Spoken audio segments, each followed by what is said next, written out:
The Middle Ages weren't cold because people were ignorant. They were cold because people were controlled. And when survival tools began challenging authority, some of the smartest heating tricks ever created quietly disappeared.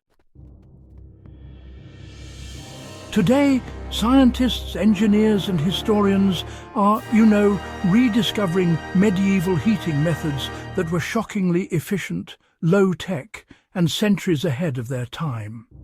Tricks so effective they threatened firewood monopolies, building guilds and even city laws. This isn't folklore. This is lost engineering. And some of it still outperforms modern systems. Welcome back to Ancient Roots Uncovered. Let's pull back the stone curtain. The wall that breathed warmth. Medieval builders learned something modern houses forgot. Walls don't have to block heat. They can store it. Thick stone and brick walls were built not just for defense, but as thermal batteries. Fireplaces and stoves were, often embedded directly into interior walls, which allowed heat to soak deep into the masonry. Once the fire died down, the wall would keep radiating warmth for hours, sometimes even all night. Modern thermal imaging of surviving castles actually shows that these walls still hold and release heat, just the way modern passive solar homes are designed to do. Some cities later on actually banned these wall systems because shared walls allowed heat to pass between homes, which reduced fuel sales and taxation. The underground heat highways. Long before modern radiant heating, medieval towns actually ran heat through the ground. Heated air from kitchens, bathhouses and bakeries was channeled through stone or clay tunnels beneath floors. These hypercost-style systems, they turned entire buildings into warm surfaces. Floors stayed warm, beds stayed warm, even in snow. Archaeological reconstructions show these systems could maintain stable indoor temperatures using far less fuel than open hearths. They were later restricted in dense cities after several catastrophic fires, and the knowledge slowly faded. Today, engineers openly admit medieval hypocaust systems were early versions of radiant floor heating. The forbidden stove revolution. The medieval masonry stove wasn't a fireplace, it was a heat engine. Built from brick or tile, these stoves burned hot and fast, then trapped the heat inside thick chambers. One firing could warm a home for an entire day. Smoke was routed through internal flues that forced it to release every possible calorie before exiting. In some regions, rulers and fuel merchants pushed laws favouring open hearths because they consumed more wood. The efficient stoves threatened entire supply chains. Modern combustion studies show these stoves extracted up to 80% of heat energy. Many modern eco-stoves are, direct copies.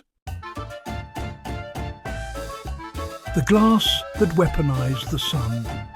Medieval glassmakers accidentally created one of the earliest solar heating tools. Thick, uneven window glass bent sunlight inward and reduced outward heat loss. When paired with dark stone floors and south-facing walls, homes became natural heat traps. Sunrooms existed centuries before the word, you know. Some monasteries even used angled glass to focus winter sunlight onto stone benches that, well, radiated warmth all day. When urban fire codes restricted glass expansion and mandated smaller windows, this passive heating advantage, unfortunately, disappeared. Modern green architecture now openly revives these exact techniques. The heated bench conspiracy. Stone benches were built along walls near stoves and ovens, not for sitting, but for charging. They absorbed heat all day and released it into rooms all night. Some even had internal flues running through them.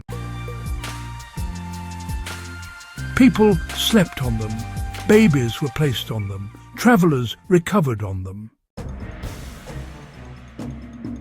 In several medieval cities, laws later banned internal flues inside furniture due to gild pressure and safety concerns. Today, thermal engineers describe these benches as primitive but highly effective heat sinks. The animal heat strategy. Now, this one makes modern people a bit uncomfortable. And, well, that's exactly why it worked. Medieval homes often housed animals on the ground level with people living above. The body heat of cattle, goats and chickens rose naturally through wooden floors, warming living spaces while the animals benefited from roof insulation. You know, a single cow produces as much heat as a small radiator. And, well, if you multiply that by an entire stable, you end up with a sort of biological heating system. When sanitation laws and city zoning began to separate animals from homes, this passive warmth, it just vanished. Agricultural engineers today, they actually confirm that these kinds of setups significantly reduce the need for winter fuel. The heat-locking roof. You know, medieval thatched and turf roofs weren't primitive at all. In fact, they were thermal marvels. Layers of straw, reeds, earth and even air pockets. Well, they created insulation values that are actually comparable to modern materials. Snow resting on thatch, believe it or not, actually increased insulation by trapping interior warmth. Some roofs, you know, were actually over a foot thick. Later on, stone and tile roofing replaced those older materials for fire control and, well, for aesthetics too. But this came at the cost of massive heat loss. Modern insulation science now explains exactly why those medieval roofs worked so well, interestingly enough. The controlled smoke chamber. You know, fireplaces were often paired with smoke hoods and these slow-draw chimneys, all carefully designed to keep hot air circulating inside rooms instead of just vanishing upward. Some chambers even force smoke to spiral through carved channels, heating the walls before finally escaping. It's quite ingenious, really. This wasn't accidental. It was aerodynamic design, plain and simple. In later centuries, Simpler, straight chimneys became law because they were cheaper and honestly just much easier to inspect, even though they wasted an enormous amount of heat. Fluid dynamic tests on medieval flue designs now show how efficiently they captured thermal energy. The compost heat trick. Monasteries and farms sometimes built living quarters adjacent to compost pits and manure walls.